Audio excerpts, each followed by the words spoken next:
Salutare, oameni buni, și bine v-am găsit la un nou episod de Triviador. Asta este al doilea episod de pe acest canal și o să dăm tot la un joc amical. O să dăm cu roboții, că mie așa îmi place. Hai că o să dăm doar din chestia asta. Am dat mai încet de la joc și muzica am dat-o pe mut, ca să nu se mai audă așa tare, că m-am uitat la videoclipul de ieri, la episodul 1. Se auzi cam tare. Câte calorii au 100 de grame de ananas? 25. Bă, juram să scriu 50. E, asta e, nu le știu pe toate. O să alegem aici, teritoriul ăsta.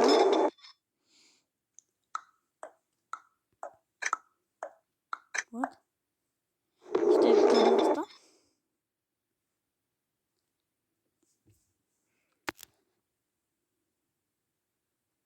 Hai să vedem, ale și robotul.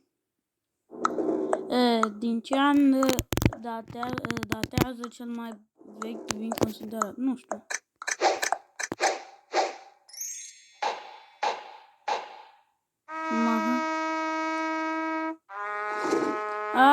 Din ce an datează? Nu știu, n-am înțeles întrebarea.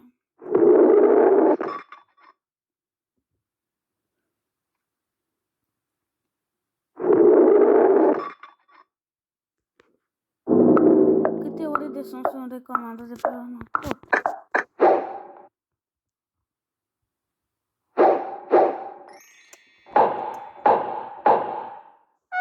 I-am luat la timp! Mamă! I-am luat la timp.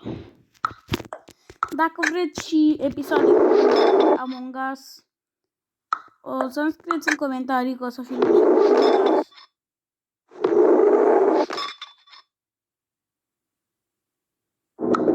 În ce an s-au despărțit Dolce și Gabbana? Dolce Gabbana. Ai, văd unde să știu eu.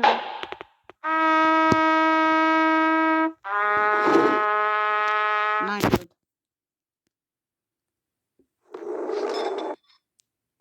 Nu mă criticați dacă nu știu. Că nu e frumos să criticați alte persoane. Bătălie. Primul. Să atac pe ăsta.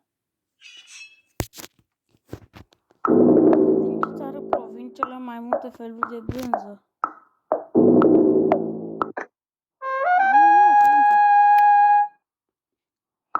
În ce an începe activitatea în România? În 2000.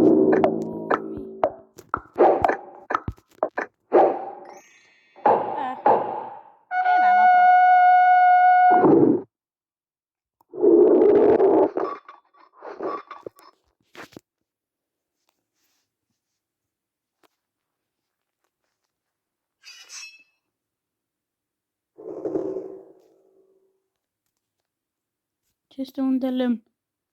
Tămâie? Ulei. Asta nu știam.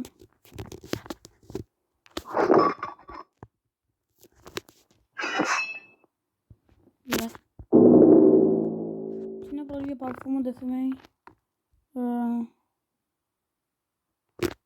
Chanel.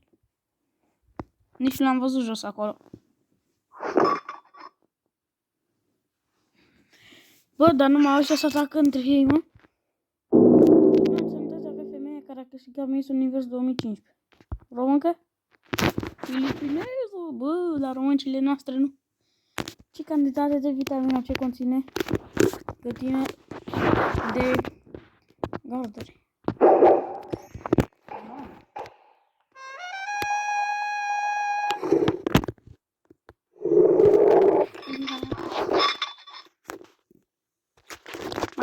Mă dă că mai atac, bă! Ce plantă se aseamănă cu usturoiul la gust? Ce e aia le urdă? Că la atât a crescut consumul de spanac în SUA după 50. 33. Oh, eram și aproape cu 50. Acum eu direct pe turn eu dau. Pător. Care dintre următoarele ingrediente nu se folosesc la prepararea cocktailului?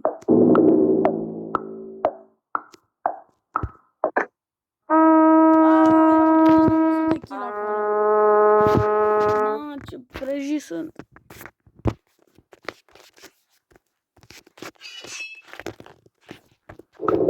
Ce cereală este specifică chinezilor? Orez?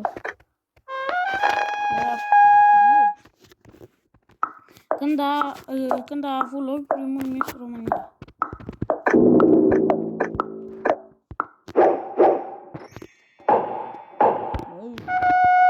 Miss România? Nu știu cât de vechi. Tot pături. Care este produsul lactat care conține un alcool slab?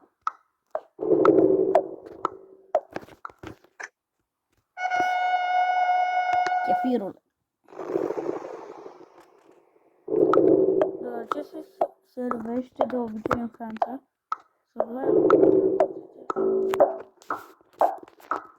Brioșe.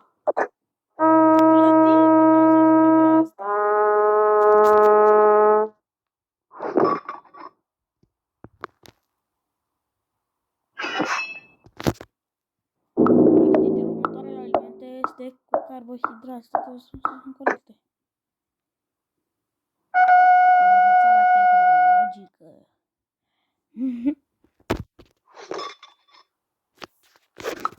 Ia că la fac. Care dintre următoarele variante nu este o marcă de pasta de dinți? Nivea. Hai, ia că blendament. Blend ingrediente din cocktail. Meta și limeta. În ce an a apărut? Hai că știu. Ciocolată 1943. Aproape.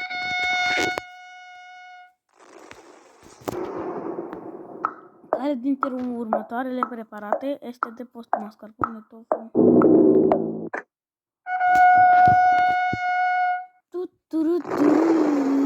Plus 1900 de puncte. 468. Sub semnul cărui zodiu se află o persoană născută de ziua copilului?